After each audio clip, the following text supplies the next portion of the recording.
Good morning, brothers. JK, your brother in this struggle here, taking a morning walk as part of our biochemistry reboot challenge, getting some of that vitamin D, and then the walk is going to turn into a run. Today, though, I would like to share a thought that I have with some brothers, and this is particularly for my Christian brothers, and maybe it'll be relevant to some of our Muslim brothers, I'm not sure.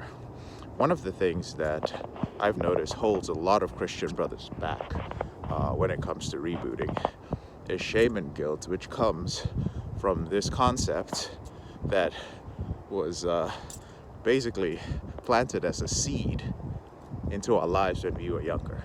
Now, I'm not religious, but I was raised as a very staunch Catholic. Definitely do not identify as a Catholic right now. Don't identify as religious at all, actually. I'm not a fan of identities, as some of you may know.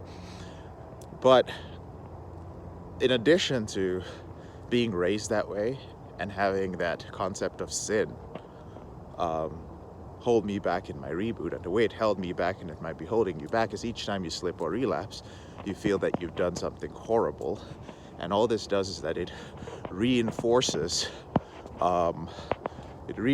this belief that there's something inherently wrong with you, which is actually where what the concept of sin in Christianity is thought to be, that there's something inherently wrong with man, that man is born inherently sinful and he needs to redeem himself, he needs to be saved. Now, I'm not here to argue that with anybody, but I'm here to talk about the origins of that so that you have a deeper understanding. And I want to share with you one of the ways that I freed myself from this. Now, as some of you guys know, I sold books door to door for about 11 years, ran a company, taught lots of people how to do it. And one of the books we sold was a Bible that had different translations. I am no Bible scholar, but I knew how to sell that book. In fact, I knew how to sell several hundred thousands of dollars worth of the book to Bible scholars and pastors and preachers and churches and so on. Sin comes from the word hamartia, Greek word.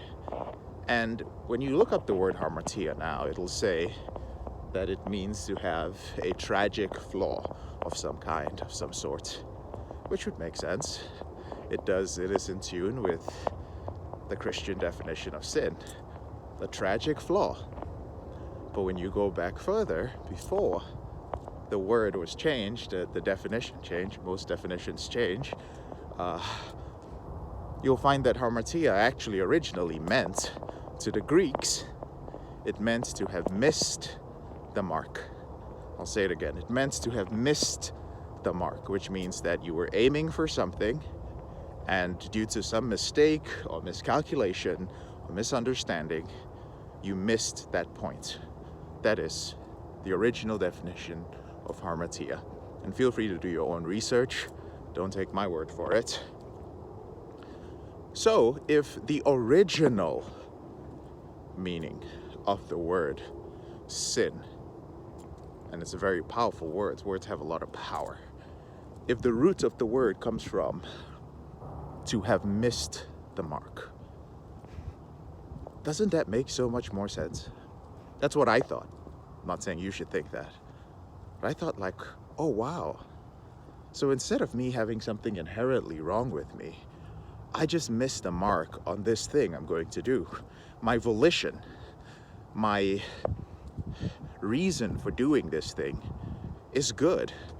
It isn't bad. It isn't evil. I really want to do good things. I really want to control my behavior. I really want to not be the type of man who objectifies women. I really want to understand the right way to be a man, the right way to interact with women, the right relationship to have with my sexuality. I don't want, excuse the glare, guys.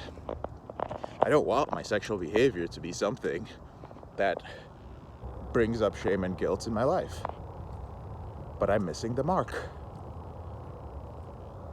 And once I heard that, it was so liberating, because I could now continue in my reboot. And each time I would slip, I would realize, oh, it's not that big a deal, JK. You just missed the mark.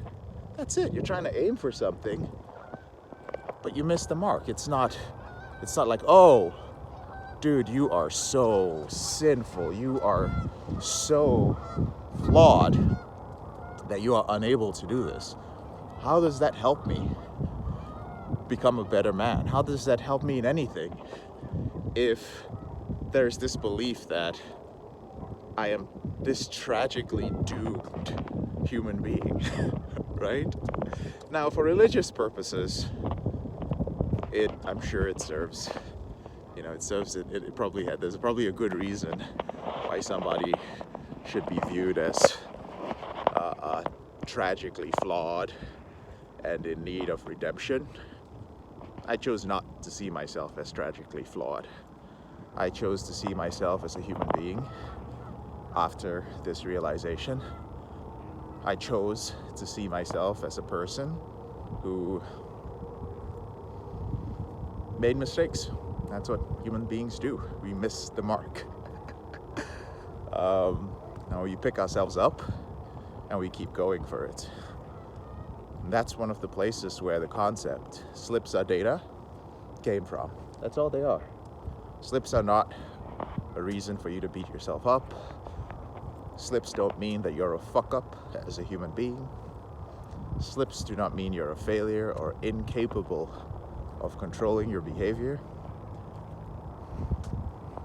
It's just data.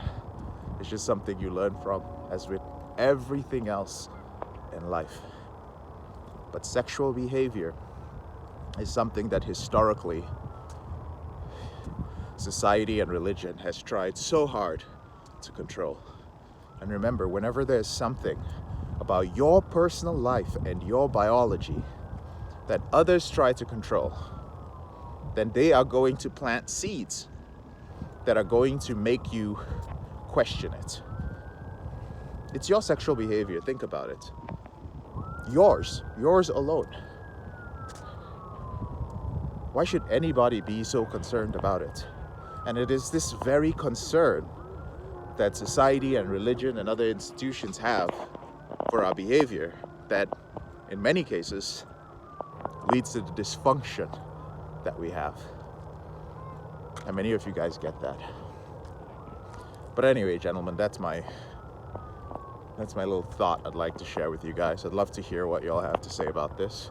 Let me know in the comment section below this video. I'm gonna start my run. I'm JK, your brother in this struggle. I was gonna say my brother. Your brother in this struggle. Thank you for watching. And whenever you're ready and you'd like to join us in the biochemistry challenge, go ahead and use the description below this video to schedule a call with one of our team members. And you can also schedule a team member, you can also schedule a call with one of our team members to find out if you're a good fit for one of our programs, our implementation program or our intensive program. Links in the description below. Have a great day.